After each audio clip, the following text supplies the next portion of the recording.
なたのすべてが好きよ好きよ好きよ好きよ好きよ一番好きよ Urusei Yatsura Reborn, Episode 1, Those Obnoxious Space Swindlers Extended Version.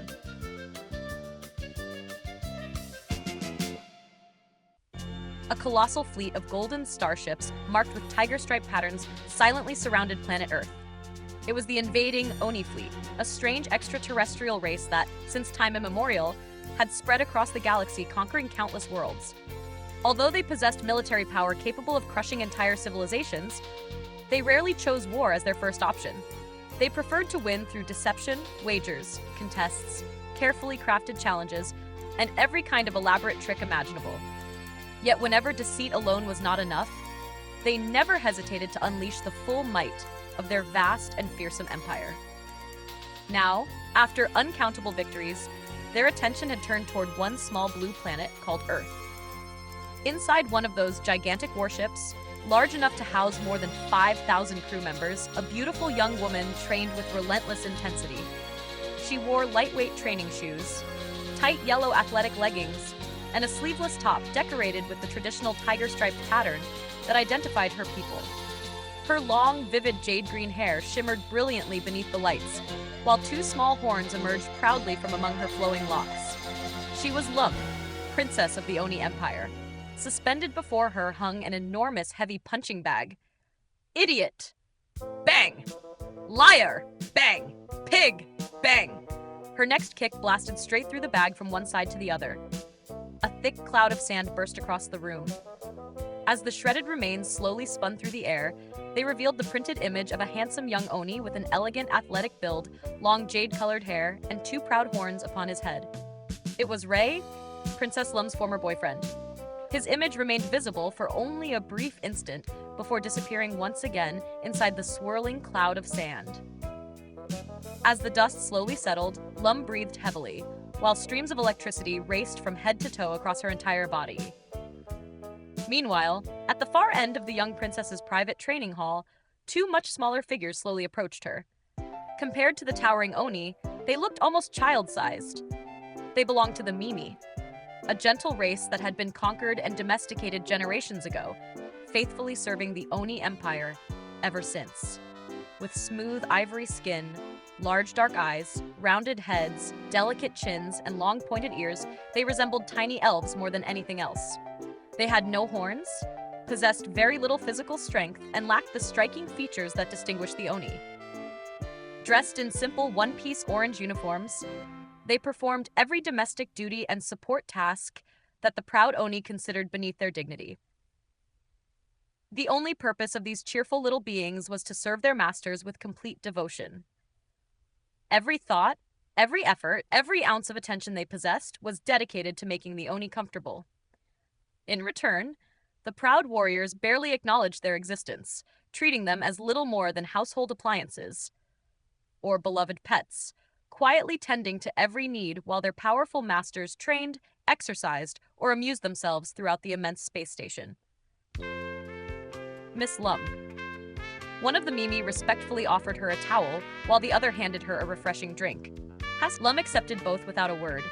She gently wiped the sweat from her face before taking a long, satisfying drink.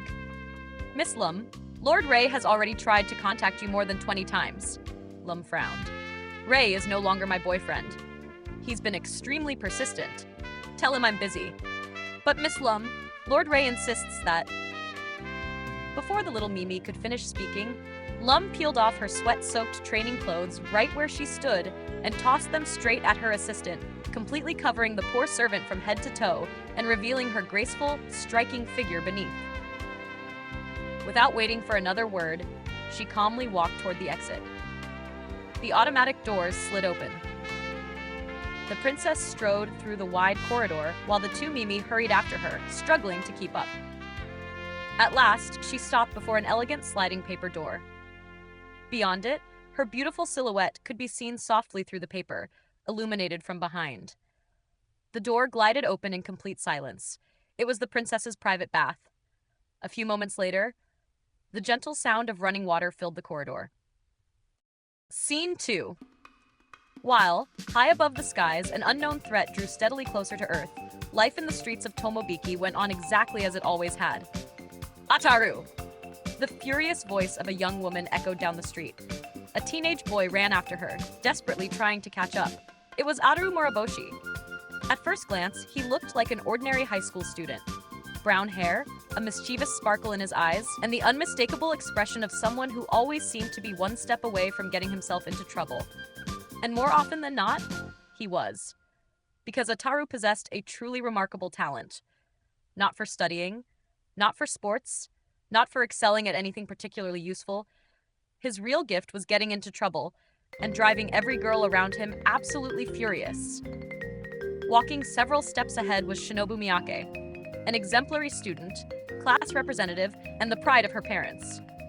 Her delicate appearance, shoulder-length black hair, and gentle, sweet face made her seem calm and kind. But anyone who truly knew her understood that image could disappear in an instant. How could you do something like that? Shinobu suddenly stopped and spun around, her face blazing with anger. Shinobu, wait! It's not what it looks like! Every one of my friends saw you, Ataru. The whole school is talking about it. Ataru opened his mouth to answer, but no words came out. Do you have any idea how humiliating this is? I trusted you. Shinobu clenched her fists. My mother was right from the very beginning. You're a complete pig. Ataru was just about to protest. But at that exact moment, a beautiful college girl happened to walk past them. The inevitable happened. Ataru's eyes shifted automatically. He silently followed the young woman with his gaze as she passed by. He didn't say a single word. He didn't make a single comment. He simply stared. Shinobu watched him in complete silence. A vein slowly appeared on her forehead. Ataru. The young man slowly turned his head back toward her. Yes? Her answer came in the form of a devastating slap. The blow was so powerful that Ataru was launched backward, flew clean over the bridge railing, and plunged straight into the river below. A few moments later, he emerged from the water completely soaked from head to toe. As he struggled to catch his breath, a familiar voice reached his ears. My boy. Ataru looked up. Standing before him was a tiny, completely bald old monk, wearing his usual mysterious smile. It was Cherry, a wandering monk who roamed the neighborhood offering his so-called spiritual services. Although most of the locals considered him little more than an opportunist who always seemed to appear exactly when someone was about to eat, Cherry stared intently at Ataru. He remained silent for several long moments. Then he slowly frowned. I see a great misfortune hanging over you. Ataru looked at him with weary annoyance. You again? Your face is covered by a dreadful shadow of destiny. My greatest misfortune was running into your ugly face. Ataru slowly raised his fist. One punch later, Cherry lay sprawled across the ground, his face covered with fresh bruises. The old monk could barely move. And as the scene slowly faded away, far beyond Earth's bright blue sky, a massive fleet of golden tiger-striped starships continued its silent approach toward the planet. Humanity still had no idea, but its destiny had already begun to change. Happer, Scene 3. A short while later, aboard the alien flagship, the doors to the princess's private bath slid open, releasing a soft cloud of warm steam into the corridor. Lum stepped out, gently drying her long electric jade hair with a towel. She had barely taken a few steps before noticing that something unusual was happening throughout the ship. The Mimi hurried back and forth, carrying display screens, folders, and equipment, while several Oni officers chatted excitedly among themselves. Lum stopped one of the little servants. What's going on? The tiny Mimi bowed respectfully. Lord Invader has just returned from the negotiations with the Earthlings, Princess. Lum's eyes immediately lit up. My father is back already? Just a few moments ago. Without waiting another second, Lum broke into a run through the enormous corridors of the flagship. When she reached the command bridge, she found her father speaking with several senior commanders. The Emperor of the Oni Empire. The great Lord Invader himself was an enormous Oni standing nearly 3 meters tall. His friendly face and obvious round belly contrasted sharply with the athletic appearance of his officers, who, although considerably shorter than their emperor, still stood close to 2 meters in height. Like the rest of his race, he wore a single-piece orange uniform decorated with the familiar tiger stripe pattern. His thick jade-colored hair framed two large, imposing horns rising proudly from his head. Projected above the central command table floated a holographic image of Earth. As Lum approached, the officers respectfully bowed before quietly excusing themselves. Lord Invader smiled warmly. Well, it seems the news travels even faster than our ships. How did everything go, Dad? Exactly as planned. Lum let out a relieved breath. So, they accepted the terms? They certainly did. A satisfied smile spread across Lum's face. So they chose the competition instead of the invasion. Her father nodded. Now all that's left is to bring in the human we selected. He'll be the one who decides everything. Lum let out a soft laugh. They always fall for it. She crossed one leg over the other while gazing at the tiny blue planet floating before them. They're so wonderfully predictable. Her father chuckled. They believe they're still in control of the situation, when in reality, they've already started playing our game. As always. Lum turned toward him. You've already chosen their representative? Of course. Lord Invader burst into laughter. As usual, we searched for the biggest womanizer, the most incompetent, and the most irresponsible human we could possibly find. Lum smiled. It always works. We simply show him a beautiful girl. And the fool willingly agrees to compete, completely convinced it was his own idea. Exactly. With a casual wave of his hand, Lord Invader activated a large display. A photograph appeared. It showed a distracted Japanese teenager with his mouth hanging slightly open and a completely absent-minded expression. Ataru Moroboshi, age 17. Lum studied the picture for several seconds. He kind of has a monkey face. Her father burst into laughter once again. Yes, he's absolutely perfect. Lum continued staring at the photograph. Then, Ray suddenly crossed her mind once more. She remembered everything she had witnessed that very morning. The pain was still there. She remained silent for a long moment. Then she looked up. Dad? Yes? I want to compete. I want to compete. Lord Invader slowly raised an eyebrow. You? Absolutely not. Lum frowned. Why not? Because I've already assigned another representative for this campaign. Lum stepped closer. Please, let me do it. She gently took one of his enormous hands in both of hers. I want to prove that I can do this. Dad, please. No. End of discussion. But Dad? Lord Invader folded his arms, pretending not to notice his daughter's pleading expression. A moment later, he glanced back at her. Is this going to be like the time you wanted your own planet? Or when you organized that ridiculous contest to choose your boyfriend? Or when you became obsessed with your friend's boyfriend? And ended up stealing him from that poor girl? What was his name again? Ray, wasn't it? Lord Invader smiled as he remembered. Lum immediately frowned. Don't mention that miserable jerk. She stepped even closer. Dad, please. I promise I won't ask you for anything else for the rest of the year. For a moment, the mighty Oni Emperor hesitated. He looked at his daughter in silence. You've never participated in a planetary conquest before. Everyone has a first time. Silence filled the bridge. Lord Invader realized this had nothing to do with Earth. His daughter wasn't trying to conquer a planet. She was trying to rebuild her confidence. Lum looked into his eyes once more. Please, Dad. The enormous Oni let out a long, resigned sigh. Very well. Lum's eyes sparkled. Really? Yes. You will represent the Oni Empire, Dad. Lum threw herself into his arms with all her strength. Unable to contain her happiness, she covered both of his cheeks with joyful kisses. The gigantic Oni stood perfectly still, smiling warmly, almost blushing, quietly enjoying every second of his daughter's affection. When Lum finally stepped back, he was still wearing the happiest smile imaginable. But promise me one thing. Anything. Don't be too hard on the poor boy. A playful grin spread across Lum's face. I promise. She turned her eyes back toward Ataru's photograph. The young man still wore that same absent-minded expression. Lum's smile grew just a little wider. This is going to be fun. But remember, Lum. She looked back at her father. Be discreet. Don't show off your strength. Don't reveal your powers. At least not at first. And only if it's absolutely necessary. These humans aren't like us. They're little more than our Mimi. So if you openly display what you're capable of, they'll become suspicious. And the deception will fall apart. He paused briefly before continuing. The secret is to always appear weaker than they are. That way, they lower their guard, and they fall right into the trap. Thank you, Dad. I won't disappoint you. Lord Invader smiled gently. Then he wrapped his enormous arms around his daughter in a warm, affectionate embrace. Scene 4. Elsewhere aboard the flagship, a massive training hall buzzed with activity. Dozens of Oni warriors carried on with their daily routines. Some lifted enormous weights. Others sprinted across training treadmills.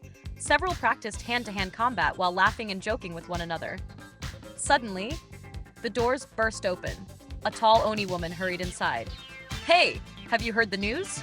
Several warriors stopped training. What happened? They've changed the representative for the Earth campaign. Oh, so who's taking it? Princess Lum. For a brief moment, no one said a word. Then the entire gym erupted into laughter. The princess? You're kidding, right? Since when do they let amateurs compete? We've spent years conquering planets. Another Oni smirked. I guess she's still heartbroken over Ray. Of course she is. She probably wants to prove she can conquer a planet, since she couldn't even keep her boyfriend. The room exploded with laughter again. She's trying to convince herself she's as good as Nanami. I'll give her 5 minutes before she embarrasses herself. The laughter grew even louder. The tallest Oni shook her head. It's always the same. If the little princess wants something, her daddy gives one order. And suddenly everything changes. Several warriors began making frantic gestures with their eyes. She ignored every one of them. She's spoiled. She's selfish. A pampered little princess. The warning gestures became increasingly desperate since King never had the courage to discipline her. We're the ones who have to suffer the consequences of raising such a spoiled brat. If she isn't making impossible demands, she's throwing one of her legendary tantrums. What a hopelessly spoiled little princess Lum is. What's wrong with all of you? No one answered. A freezing chill spread through the entire gym. The Oni swallowed hard. Very slowly, she turned around. Lum floated silently behind her, hovering only a few centimeters above the floor. Tiny bolts of electricity danced across her body. The air itself trembled around her. She was smiling, not kindly, not warmly. It was the calm, confident smile of someone who knew, without the slightest doubt, that no one in that room posed even the smallest threat. Every warrior instinctively stepped backward. The Oni felt her legs begin to shake. Peep Princess Lum. Lum tilted her head ever so slightly. Please, continue. The warrior opened her mouth. Not a single word came out. Lum slowly raised one hand. A blinding bolt of lightning ripped across the gym. The gigantic training machine behind the warrior vanished in a brilliant explosion of light, leaving behind nothing but a twisted heap of molten metal. No one moved. No one breathed. Lum continued smiling. Finished? The Oni lowered her head. I'm sorry, Princess. Lum watched her silently for several long seconds. Pack your things. The warrior slowly looked up. Princess? You'll be returning home on the next transport. Every trace of color vanished from the Oni's face. That punishment was far worse than simply losing a campaign. She had publicly insulted Lord Invader's daughter. Lum slowly swept her gaze across the silent gym. Not a single warrior dared meet her eyes. The next time you want to talk about me... Tiny sparks danced across her body once again. Make sure I'm not listening first. She turned gracefully and floated out of the gym. The doors closed slowly behind her. Only after she disappeared down the corridor did the warriors finally breathe again. No one made a single comment. In complete silence, they all returned to their training. Scene 5. Ataru trudged home, completely soaked. His school uniform clung to his body. His damp hair hung messily over his face, and every step felt heavier than the last. It had been a terrible day. First Shinobu, then the river, and finally that strange old monk named Cherry. With an irritated kick, Ataru sent an empty can flying down the street. It bounced off utility poles with an ear-splitting racket before crashing into a row of garbage bins. The noise startled several cats, sending them sprinting in every direction. Black cats. Every single one of them crossed right in front of him. A perfect omen of bad luck. Ataru watched them disappear with a weary sigh. Even the cats have better luck than I do. He kept walking until he reached the corner of his street. Then, he stopped. Something wasn't right. Parked in front of his house were military vehicles, official government cars, and men dressed in black who hurried in and out without pause. Neighbors peeked from behind curtains and fences, whispering nervously among themselves. Ataru slowly widened his eyes. What did I do this time? Feeling more than a little uneasy, he cautiously approached the entrance. To his relief, he saw his parents standing outside. Shinobu was there as well. Alongside them stood several serious-looking men in suits who appeared to be government officials. The moment Shinobu saw him, she ran over and threw her arms around him. For one brief, glorious instant, Ataru thought she had finally forgiven him. Then his father silently pointed toward the inside of the house. There were even more government officials waiting. When Ataru stepped through the front door, the situation became even stranger. Soldiers, government representatives, security agents. The living room was completely packed. Every pair of eyes turned toward him. Ataru froze. Would somebody please explain what's going on? One of the officials calmly opened a folder. Ataru Moroboshi. Yes, we need to speak with you about an extremely important matter. Ataru looked around the room. Everyone's expression was far too serious. What happened? The official laid several photographs across the table. Several months ago, we detected the approach of an extraterrestrial fleet heading toward Earth. What if Ataru picked up one of the photographs? It showed enormous golden starships marked with tiger-stripe patterns drifting through space above an unfamiliar planet. He stared at the picture, then at the officials, then back at the picture. What's this? No one answered. A joke? Silence. Ataru let out a nervous laugh. Come on. You can't seriously be talking about aliens. An alien invasion? The official slammed his hand onto the table. This is no joke, son. Ataru fell completely silent. We're entirely serious. Behind the officials, the soldiers simultaneously adjusted their rifles. The metallic click echoed through the room. Ataru slowly turned his head toward the weapons, then back to the soldiers, then to the officials. His smile disappeared. He swallowed hard. So, you really are serious. The official continued. The fleet belongs to a race known as the Oni. Another photograph was placed on the table. They have conquered countless worlds. And now, Earth is next. Ataru began growing visibly nervous. And what do they want? To conquer the planet. Silence. Ataru became perfectly still. Conquer Earth? The official nodded. However, they've offered us an alternative. He placed one final image on the table. A competition. Ataru frowned. A competition? You have been selected by our most advanced computer systems to compete against one of them. Ataru immediately raised both hands. Wait. He looked around at everyone in disbelief. So you're telling me that alien monsters have come to invade Earth? And you want me to compete against one of them? Exactly. Ataru slowly leaned back in his chair. No. The room fell silent. No. He shook his head firmly. Absolutely not.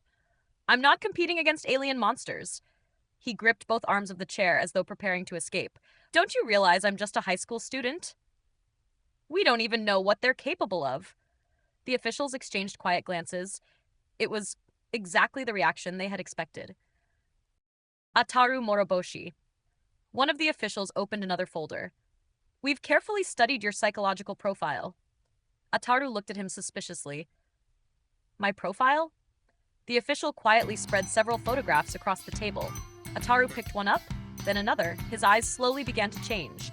They were photographs of beautiful young women from all over the world. Blondes, brunettes, redheads, women of every nationality. Every one of them young, stunningly beautiful.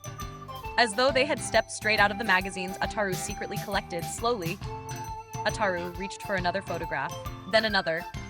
The terror on his face began to melt away. What's all this? The official answered with complete seriousness. We've already spoken with every one of them.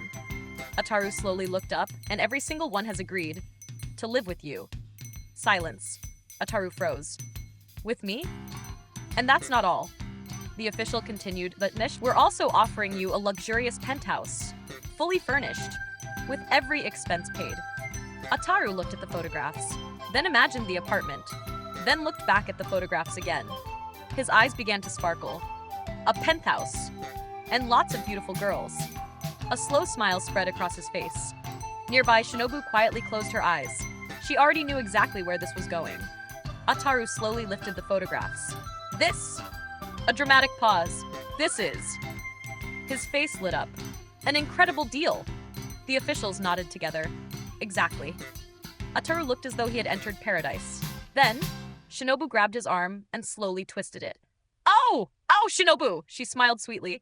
What is it, Ataru? And nothing. Absolutely nothing. The government officials calmly continued. All you have to do is accept the challenge and save the Earth. Ataru looked at the photographs, then at Shinobu, then back at the photographs. Finally, he let out a long sigh. But don't think I'm stupid.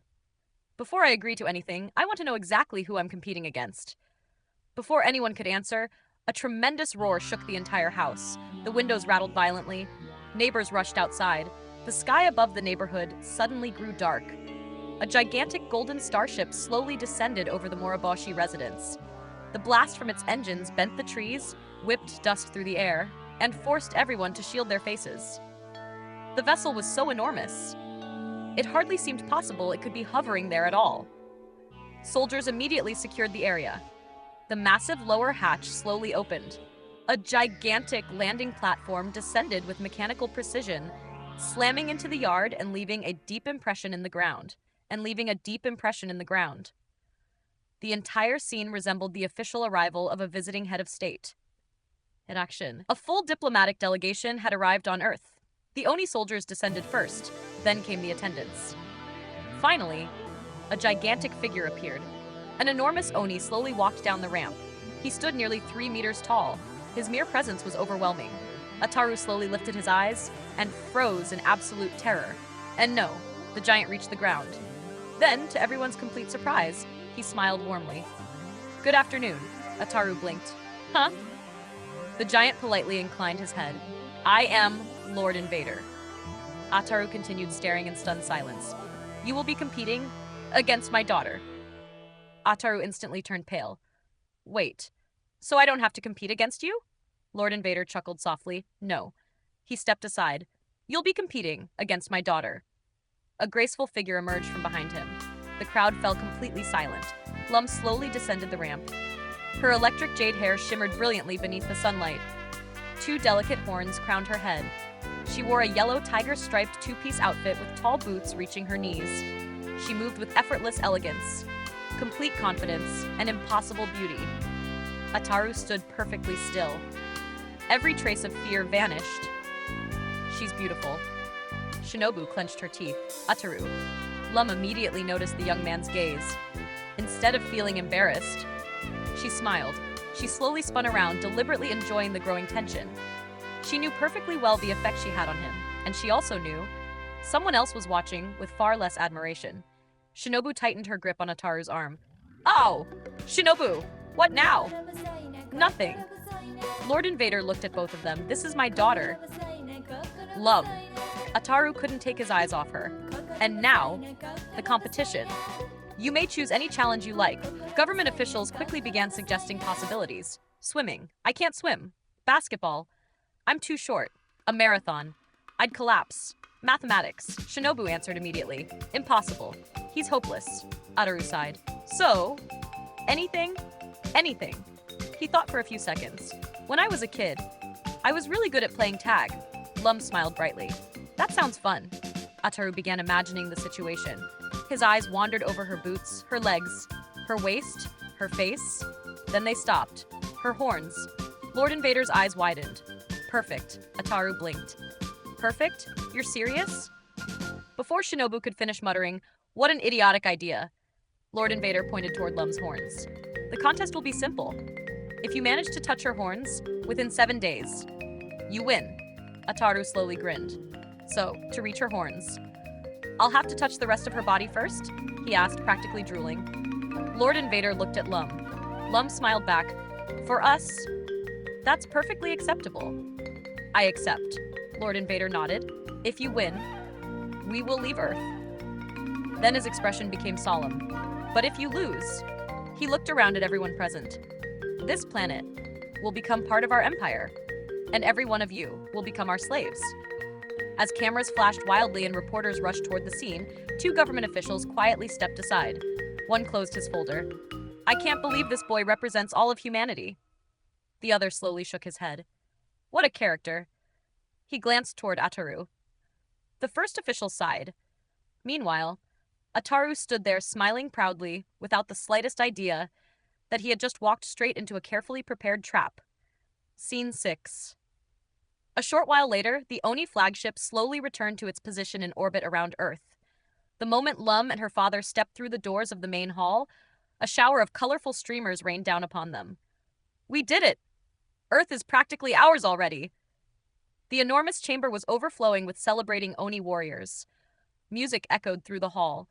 Long banquet tables were covered with food. Glasses were raised high. Laughter filled every corner. It looked less like the aftermath of a military operation and more like a grand victory celebration. Because to the Oni, this wasn't a war. It was a game. A new challenge. Another contest. One of the Mimi attendants respectfully handed Lord Invader a drink. He accepted it, then looked toward the enormous display showing Earth slowly rotating through space. The tiny blue planet drifted peacefully before them. He smiled. And its people haven't the slightest idea just how entertaining this is going to be. The room burst into laughter. One warrior raised his glass. To the Earthlings! Another lifted his own. To their confidence that they actually have a chance! More laughter erupted throughout the hall. Lord Invader raised his glass. A toast! To human naivety. The glasses clinked together. Meanwhile, Lum stood quietly before a secondary screen. A recording of Ataru's introduction played across it. There he was, staring at her with the hopelessly love-struck expression of someone who had completely forgotten the rest of the world. The image froze at the exact moment he began to drool. For a few seconds, no one said a word. Then, the entire room exploded with laughter. That's humanity's representative? He didn't hesitate for even a second. We showed him one beautiful girl. And he fell for it instantly. And that fool is going to decide the fate of an entire planet. Lum watched the frozen image with an amused smile. What an odd fellow. Lord Invader slowly walked over to her. Are you satisfied? Lum folded her arms. She looked at Ataru's frozen expression once again. He's exactly what I expected. For just a brief moment, her smile faded. She remembered Ray, the humiliation, the pain of feeling abandoned and replaced. Then she looked back at the screen. This is going to be interesting. Lord Invader smiled gently. Remember, my daughter. Lum turned toward him. You don't have to prove anything. She quietly looked away. I know. But it was obvious she didn't truly believe those words. Lord Invader sighed with an affectionate smile. He knew his daughter far too well. Meanwhile, on the screen, Ataru continued staring at Lum with the same dreamy, empty expression. One of the warriors pointed at the image.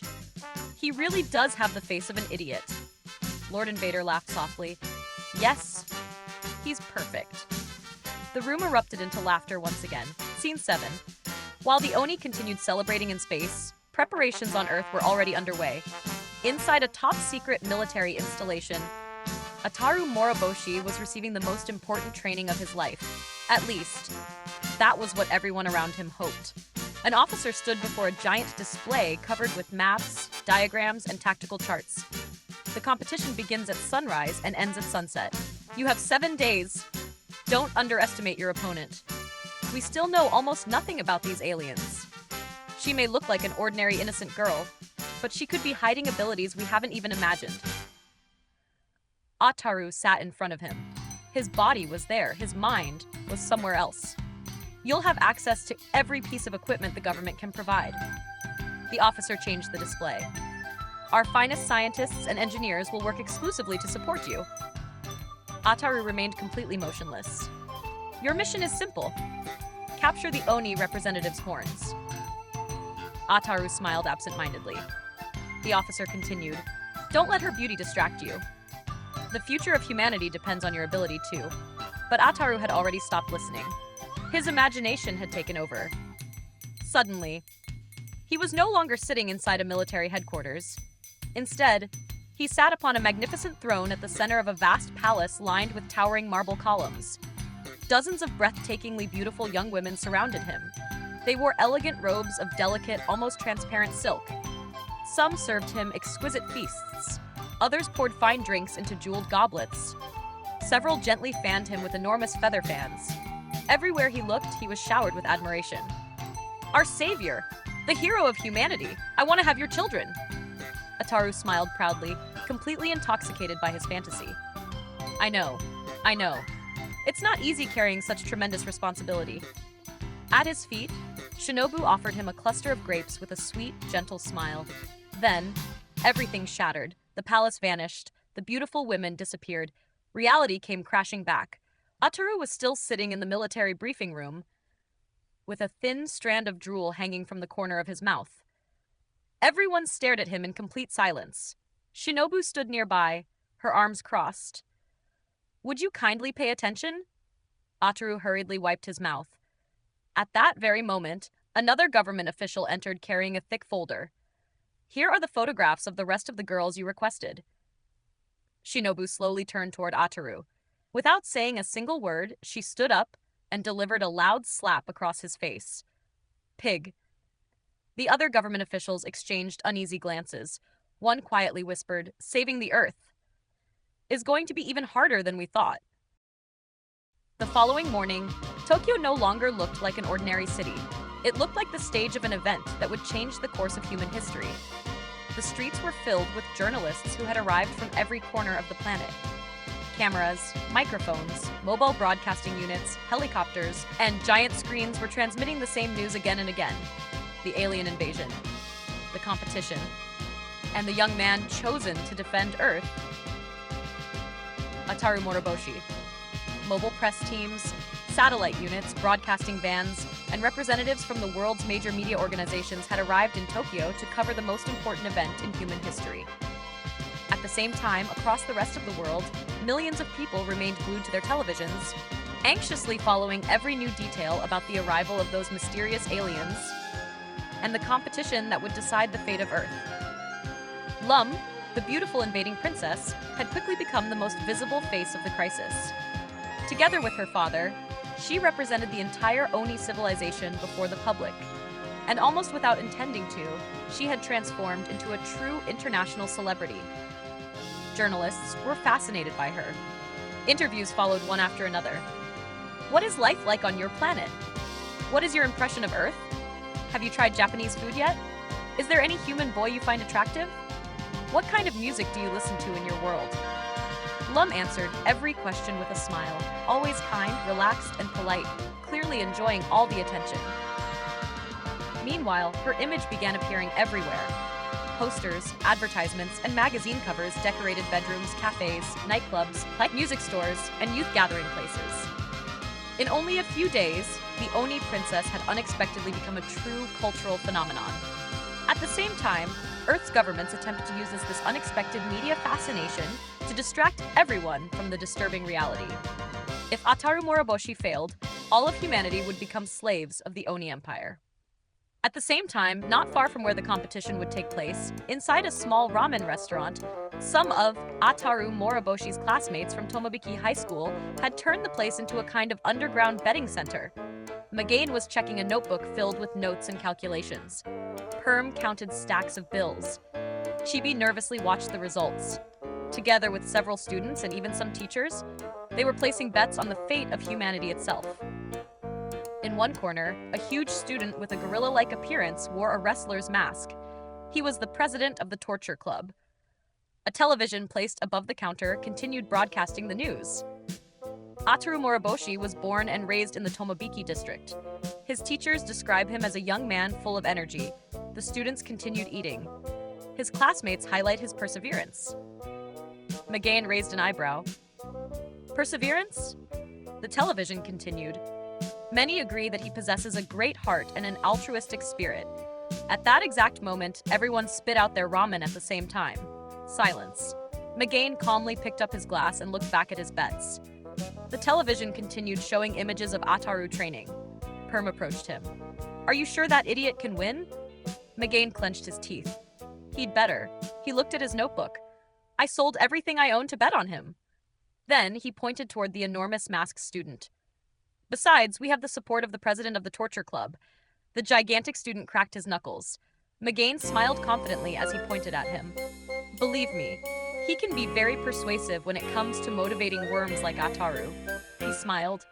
It was a smile that reassured absolutely no one. Finally, the day of the competition arrived.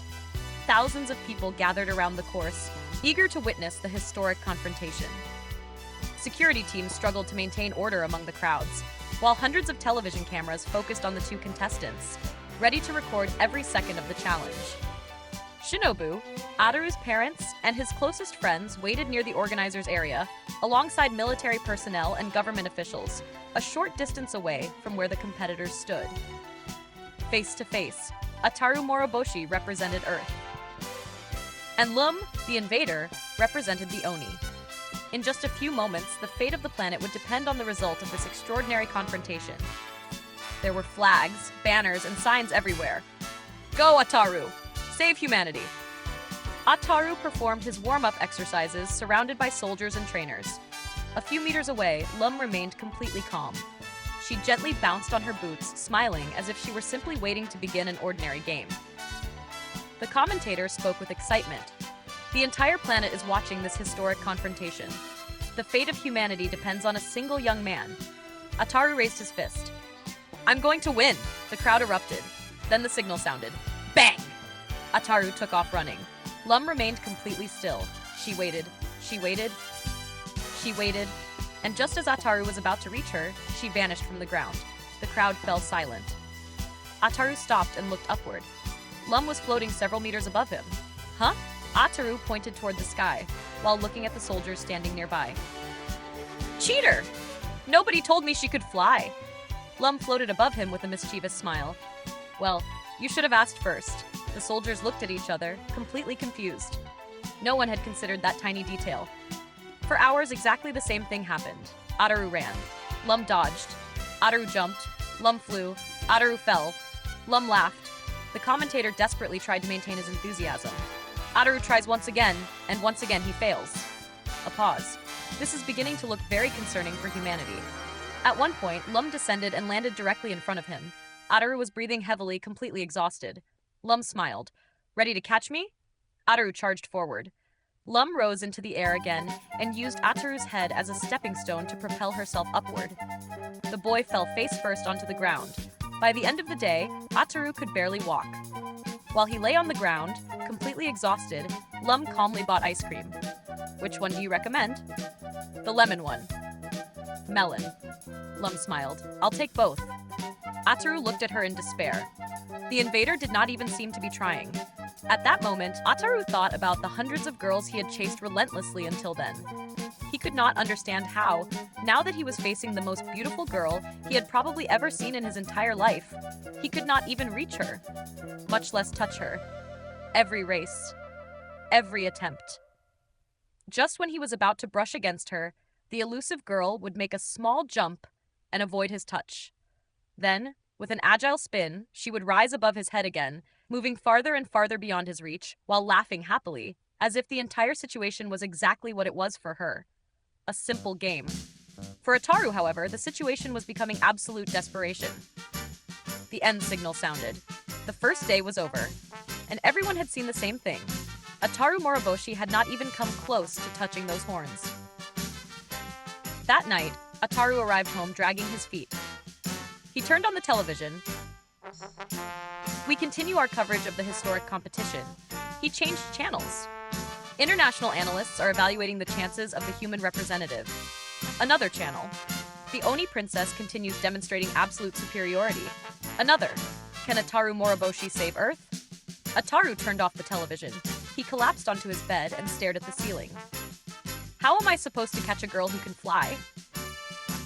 At that moment, Ataru understood the alien's deception. Everything had been carefully planned.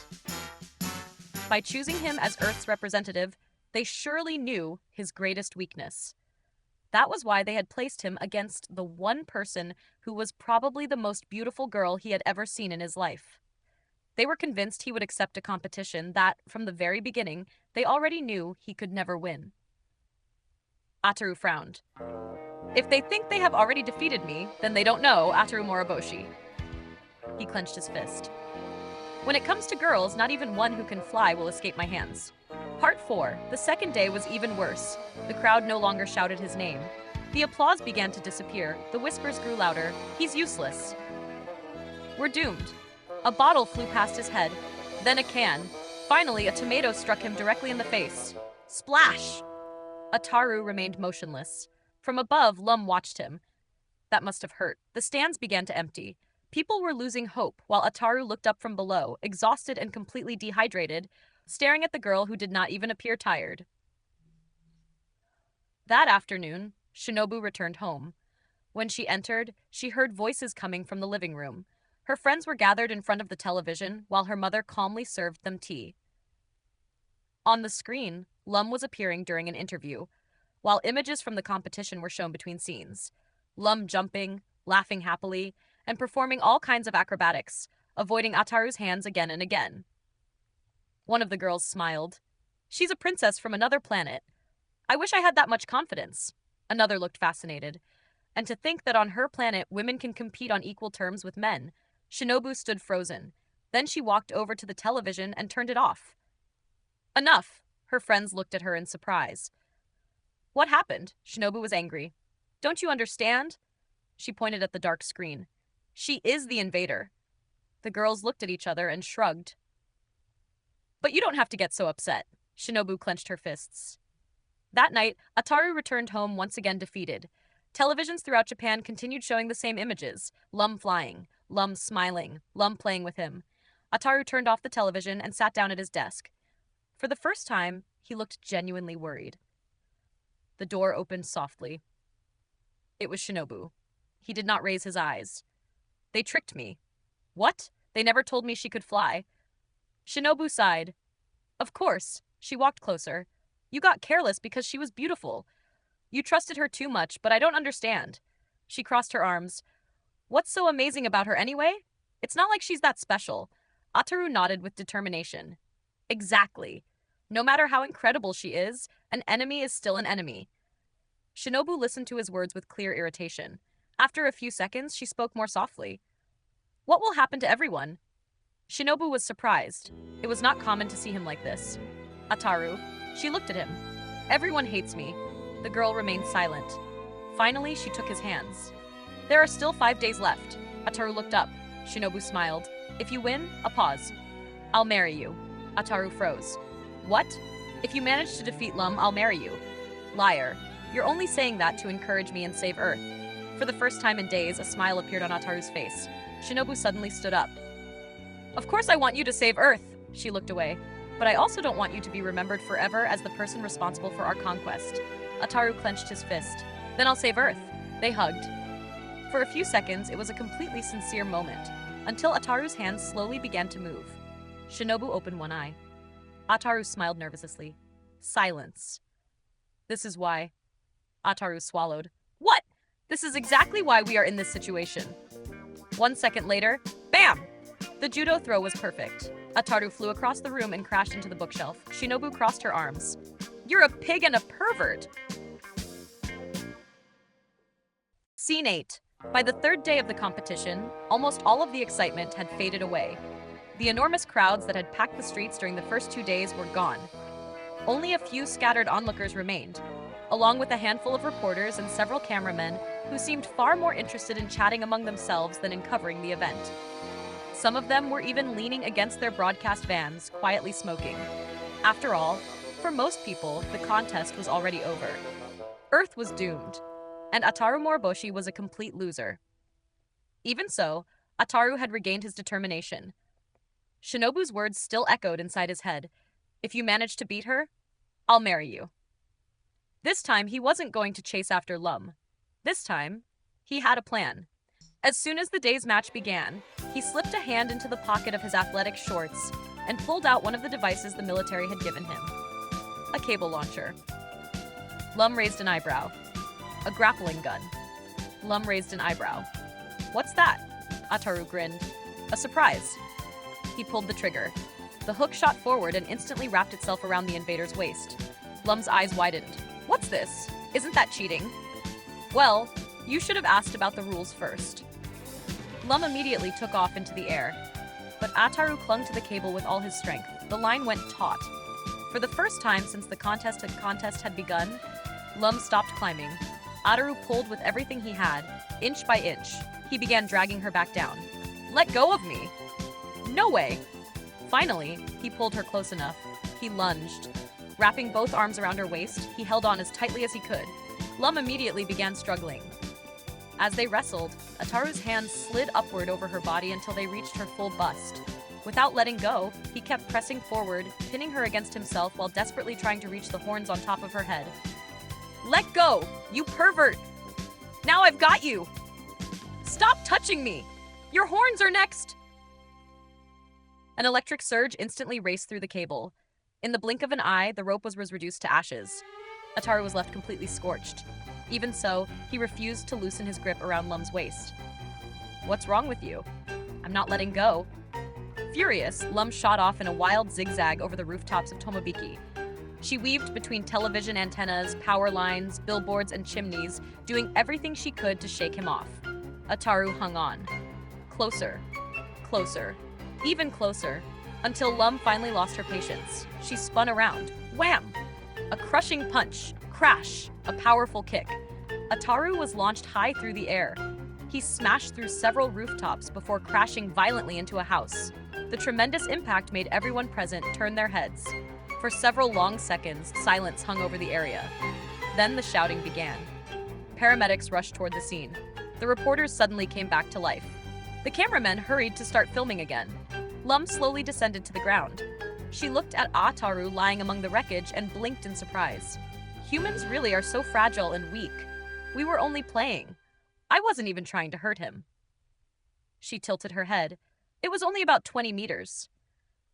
The paramedics carefully immobilized Ataru before loading him into an ambulance. Shinobu and Ataru's parents came running toward the scene. Lum watched everything with genuine curiosity. The ambulance sped away, its sirens echoing through the streets.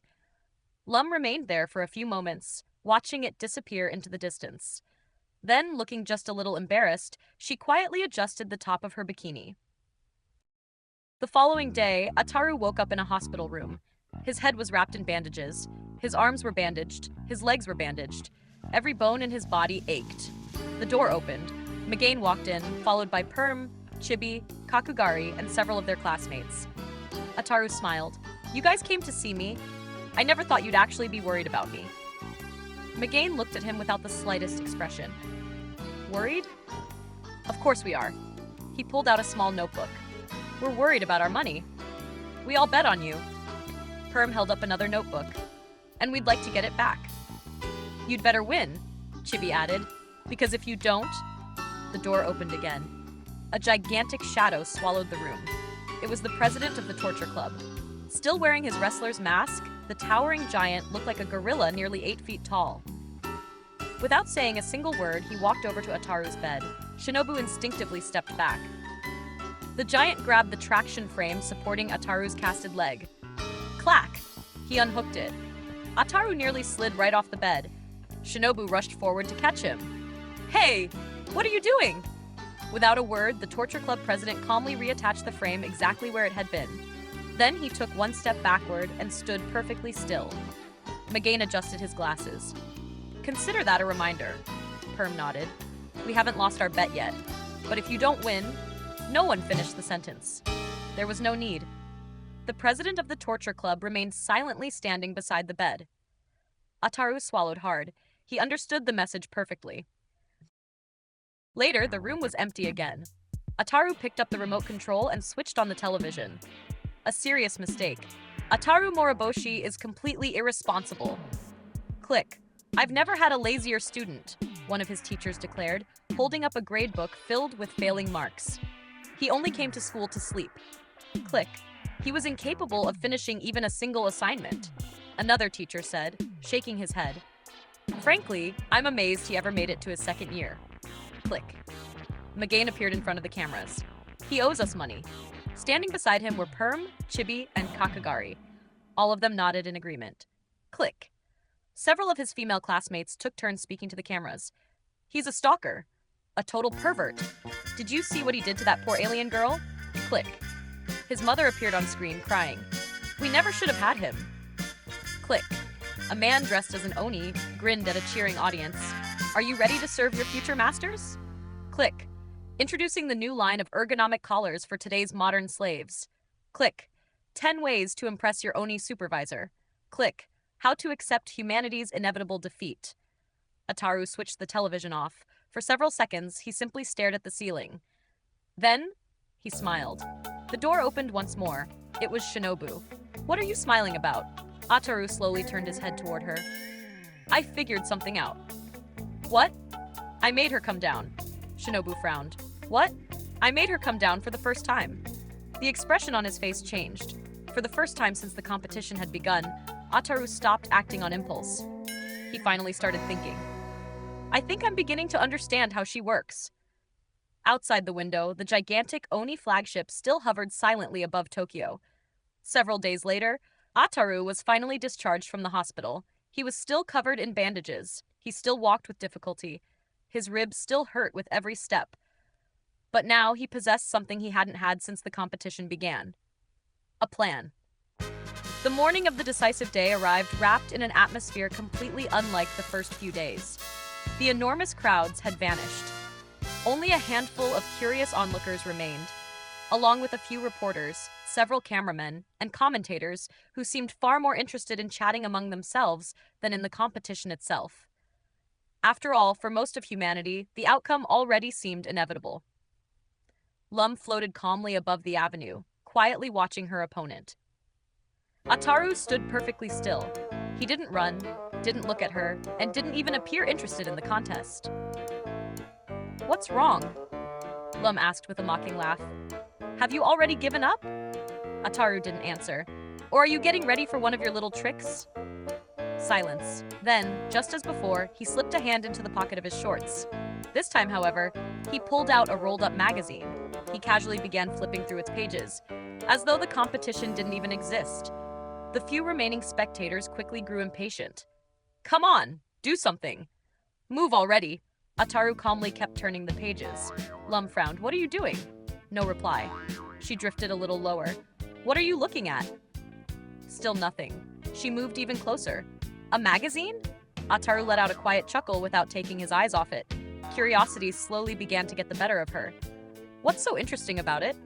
She floated down another little bit. Now she was almost close enough to see. Finally, she leaned over Ataru's shoulder. She blinked. It was a magazine opened across a 2-page spread, filled with voluptuous naked girls. Lum curled her lip in disgust. How ridiculous. Then a teasing smile crossed her face. Honestly, you really are a hopeless pervert. It was exactly the moment Ataru had been waiting for. He snapped the magazine shut, spun around on his heels, and lunged straight at her. This time, Lum barely had time to react. Ataru wrapped both arms tightly around her waist. Got you. Lum immediately struggled against him. Let go of me. Not this time. She tried to rise into the air, but he refused to loosen his grip. The competition instantly turned into an awkward wrestling match as the two of them stumbled and spun across the pavement. Let go, you pervert! No way! Ataru tightened his hold. You're just a girl. For a brief instant, Lum stopped struggling. She stared straight into his eyes. A flash of indignation blazed across her face. Never underestimate a girl. She drove a powerful punch straight into him. Ataru was sent flying several meters through the air. But at the very instant he lost his balance, his hands instinctively yanked hard on the upper half of Lum's tiger-striped bikini. Rip! Absolute silence. Ataru landed sitting on the pavement. He stared at what he was holding. It was the top of Lum's bikini. His eyes widened. Then he slowly looked up. The entire avenue fell completely silent. Camera flashes erupted like a storm as every man in the crowd stood frozen, their eyes just as wide with astonishment. It took Lum a full second to understand what had happened. Then she looked down. Her face instantly turned bright red. With a startled cry, she covered her chest with both arms as she hurriedly descended toward the ground. Still dazed, Ataru raised the garment. I think this belongs to you. Give it back. The reporters suddenly sprang back to life. Cameramen rushed forward. Photographers fired their shutters without stopping. The curious spectators surged closer once again. Lum wasn't thinking about the competition anymore. There was only one thing on her mind: getting her bikini back. She charged straight at Ataru, Holding the bikini over his head, he waved it teasingly. "Come and get it!" Furious, Lum lunged at him. She snatched the bikini away with one swift pull. At that exact instant, Ataru seized the opportunity. With complete determination, he reached forward from behind and firmly grabbed both of the young Oni girl's horns. Absolute silence. For several long seconds, no one moved. Then the entire city exploded. Sirens blared, church bells rang, cheers thundered through the streets, fireworks burst into the sky. All around the world, celebrations erupted instantly. People poured into the streets of the world's greatest cities, tossing confetti and streamers into the air while uncorking bottles of beer and champagne to celebrate the unbelievable miracle. On television, the same footage played over and over again. The exact instant when Ataru had finally managed to seize the alien girl's horns. His classmates watched in complete disbelief. His parents could hardly believe what they had just witnessed. Humanity had been saved. Shinobu was the first to reach him. She ran straight toward Ataru and threw her arms around him. "You did it!" Ataru still couldn't believe it himself. He looked at Shinobu. Then he raised both arms triumphantly toward the sky. "I'm getting married!" Lum remained kneeling a few steps away from Ataru, clutching the top of her bikini in both hands while trying to cover herself as best she could. Her face was a mixture of disbelief and outrage. "You cheating pervert!" Completely overwhelmed with excitement, Ataru grabbed Shinobu's hand. "I want to announce to the whole world that I'm engaged to Shinobu Miyake." Shinobu, looking more than a little uncomfortable, was only just beginning to realize what she had promised. With an uneasy smile, she found herself suddenly thrust into the center of the world's attention. "Congratulations! Best wishes! The couple of the year!" the reporters shouted, all scrambling to land an exclusive interview. Meanwhile, Shinobu was beginning to grasp the enormous predicament she had gotten herself into. She had never imagined that Ataru would actually be capable of winning the competition. "I'm going to marry her!" Another thunderous wave of applause broke out. A short distance away, Lum silently watched the scene unfold. The expression on her face had changed completely. Her embarrassment had vanished. In its place remained a cold, controlled anger. She pointed directly at Ataru. "Listen to me carefully, Ataru Moroboshi." Everyone turned toward her. "I am not leaving this planet." She paused for a moment. "I won't leave until I've ruined your happiness." Her voice was calm and unwavering. "I won't rest until I prove to the whole world that you're a pervert." Another brief pause. And a cheat. Before anyone had time to react, a bolt of lightning shot from her hands. The blast struck Ataru head-on. Boom! A cloud of smoke swallowed the boy. As the smoke slowly began to clear, Ataru was still standing. His clothes were scorched. His hair stood straight on end. His entire body was covered in soot. A thin trail of smoke continued to rise from the top of his head. For the first time since her defeat, Lum smiled. Then she turned around and flew back toward the gigantic Oni spaceship. Ataru remained standing there, still smoking, watching as the princess disappeared into the clouds, never imagining that her vow of revenge would one day change his life forever.